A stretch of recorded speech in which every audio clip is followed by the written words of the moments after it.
गरुड़ पुराण के रहस्य, एपिसोड 8, दान का रहस्य। कौन सा दान सबसे बड़ा माना गया? क्या सिर्फ बहुत सारा धन दान करने वाला व्यक्ति ही महान दानी कहलाता है, या कभी किसी भूखे को दिया गया एक भोजन उससे भी बड़ा दान हो सकता है?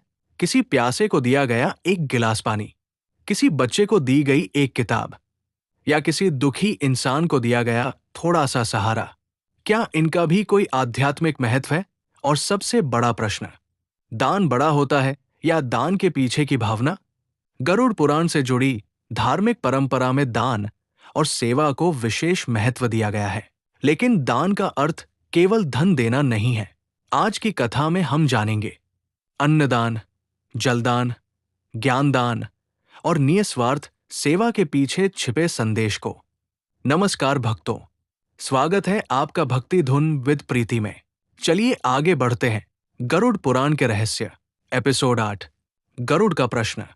गरुड़ ने भगवान विष्णु से पूछा, प्रभु, आपने मुझे कर्मों का रहस्य बताया। आपने समझाया कि मनुष्य को गलत कर्मों से बचना चाहिए और सत्कर्मों की ओर बढ़ना चाहिए, लेकिन धर्म में दान को इतना महत्व क्यों दिया जाता है? भगवान विष्णु मुस्कुराए। उन्होंने कहा, गरुड़, दान केवल किसी वस्तु को अपने पास से अलग कर देना नहीं है। दान का वास्तविक अर्थ है अपनी क्षमता के अनुसार किसी दूसरे के जीवन में उपयोगी बनना। गरुड़ ने पूछा, तो क्या धन का दान ही सबसे बड़ा दान है? भगवान बोले, नहीं गरुड़, दान का मूल्य केवल उसकी कीमत से नहीं, भावना और आवश्यकता से भी समझा जाता है। एक नगर और दो सेठ। भगवान विष्णु ने गरुड़ को एक कथा सुनाई। एक नगर में दो बहुत धनी व्यापारी रहते थे। पहले का नाम था धनराज, दूसरे का नाम था दयाराम। धनराज के पास बहुत धन था। वो बड़े बड़े दान करता था, लेकिन हर बार वो चाहता था कि नगर के लोग उसका नाम लें।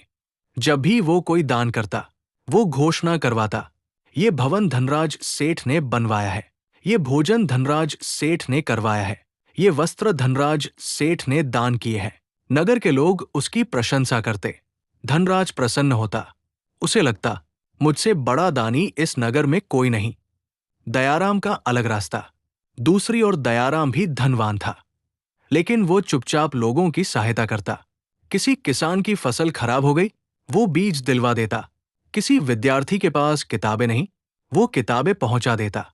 किसी यात्री को पानी चाहिए, वो पानी की व्यवस्था कर देता। लेकिन उसने कभी अपने नाम की घोषणा नहीं करवाई। एक दिन धनराज ने उससे पूछा, तुम इतना दान करते हो, फिर लोगों को बताते क्यों नहीं? दयाराम मुस्कुराया। उसने कहा, जिसे सहायता की आवश्यकता है, उसे मेरा नाम नहीं, सहायता चाहिए। धनराज हंस पड़ा, तुम बहुत छोटे विचार रखते हो। दयाराम ने कोई उत्तर नहीं दिया। भीषण गर्मी। कुछ समय बाद नगर में बहुत गर्मी पड़ी। कई कुएं सूखने लगे। लोग पानी के लिए परेशान होने लगे। धनराज ने नगर के बीच एक सुंदर जलकुंड बनवाया। उसके चारों ओर बड़ा पत्थर लगाया गया। उस पर लिखा था, धनराज सेठ का महान जलदान। लोग वहां पानी लेने आने लगे। धनराज को बहुत खुशी हुई। वो रोज वहां जाता और अपने नाम का पत्थर देखता। दयाराम का छोटा सा काम। उसी समय दयाराम ने नगर के अलग अलग रास्तों पर मिट्टी के घड़े रखवाए। उसने कहा, जहां राहगीर प्यासे हों, वहां पानी होना चाहिए। एक मजदूर ने पूछा, सेठ जी, इन घड़ों पर आपका नाम क्यों नहीं लिखवाते? दयाराम ने कहा, पानी पीने वाले की प्यास बुझनी चाहिए। उसे ये जानने की जरूरत नहीं कि घड़ा किसने रखा। एक अनजान यात्री। एक दिन दूर गांव से एक वृद्ध यात्री नगर में आया। वो बहुत थका हुआ था। उसे रास्ते में दयाराम के रखे हुए एक घड़े से पानी मिला। उसने पानी पिया और कुछ देर आराम किया। उसने आकाश की ओर देखकर कहा, जिसने ये पानी रखा है, भगवान उसका भला करे। दयाराम वहां नहीं था। उसे ये बात पता भी नहीं चली, लेकिन यही उस सेवा की सुंदरता थी। जिसके लिए किया गया, उसकी आवश्यकता पूरी हो गई। अन्नदान की कथा। कुछ दिनों बाद नगर में अनाज की कमी हो गई। लोग परेशान होने लगे। धनराज ने एक बड़ा भोजन कार्यक्रम रखा। सैकड़ों लोगों को भोजन कराया गया, लेकिन उसने पहले घोषणा करवाई, ये भोजन धनराज सेठ की ओर से है। लोगों ने धन्यवाद दिया। उसी दिन दयाराम ने अपने घर का अनाज भी जरूरतमंद परिवारों में बांटना शुरू किया। एक महिला ने कहा, सेठ जी, आप अपने घर के लिए क्या रखेंगे? दयाराम मुस्कुराया, जितना हमारे लिए पर्याप्त है उतना हमारे पास है। भगवान विष्णु की शिक्षा। गरुड़ ने पूछा, प्रभु, दोनों ने भोजन दिया, फिर इनमें अंतर क्या है? भगवान विष्णु बोले, गरुड़, दान को केवल बाहर से देखकर उसका पूरा मूल्य तय नहीं किया जा सकता। कभी कोई व्यक्ति बड़े आयोजन में बहुत दान करता है, कभी कोई व्यक्ति अपनी छोटी सी क्षमता में किसी की आवश्यकता पूरी करता है। महत्वपूर्ण है, क्या वह सहायता वास्तव में उपयोगी थी और उसके पीछे कैसी भावना थी।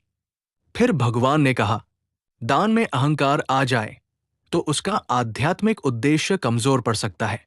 ज्ञानदान का रहस्य। गरुड़ ने पूछा, प्रभु, आपने अन्न और जल के बारे में बताया, लेकिन ज्ञानदान क्या होता है?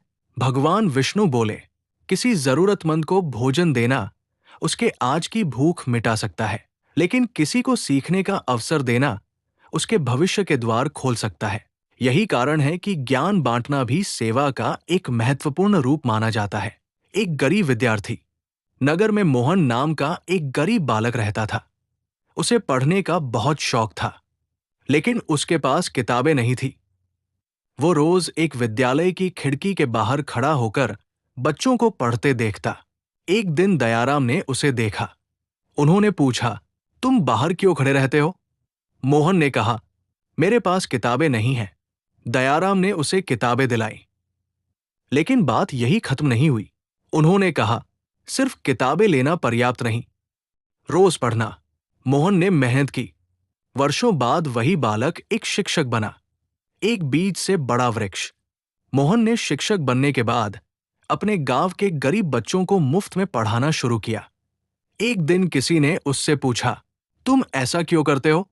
मोहन ने कहा, किसी ने कभी मुझे किताब दी थी, आज मैं किसी और के हाथ में किताब देना चाहता हूं।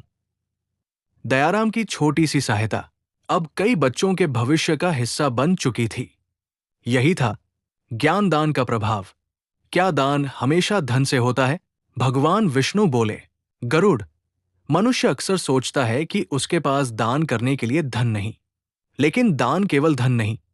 तुम अपना समय दे सकते हो, अपना ज्ञान बांट सकते हो, किसी बुजुर्ग की सहायता कर सकते हो, किसी बच्चे को पढ़ा सकते हो, किसी जरूरतमंद को भोजन दे सकते हो, किसी प्यासे को पानी दे सकते हो, किसी दुखी व्यक्ति की बात सुन सकते हो, और कभी-कभी किसी को सम्मान देना भी बहुत बड़ी सेवा बन जाता है। एपिसोड 9 का बड़ा रहस्य। लेकिन गरुड़ के मन में अब एक और प्रश्न उठता है, यदि मनुष्य जीवन में दान और सेवा करता है, तो क्या मृत्यु के बाद भी इन सत्कर्मों का कोई महत्व माना गया है? और गरुड़ पुराण की धार्मिक परंपरा में श्राद्ध और पितरों के प्रति कर्तव्य को इतना महत्वपूर्ण क्यों माना गया? मृत व्यक्ति के लिए परिवार द्वारा किए जाने वाले कर्मकांडों का धार्मिक अर्थ क्या है? और सबसे बड़ा सवाल, क्या केवल कर्मकांड पर्याप्त है या जीवित रहते किए गए सत्कर्म भी महत्वपूर्ण है? इन रहस्यों को लेकर आएगा एपिसोड 9, श्राद्ध और पितरों का रहस्य। मृत्यु के बाद परिवार का कर्तव्य क्या है? अगर आपको ये श्रृंखला पसंद आ रही है तो भक्ति धुन को सब्सक्राइब करें और कमेंट में लिखें, सेवा ही सच्ची भक्ति है। राधे राधे। जय श्री कृष्ण। ओम नमो भगवते वासुदेवाय।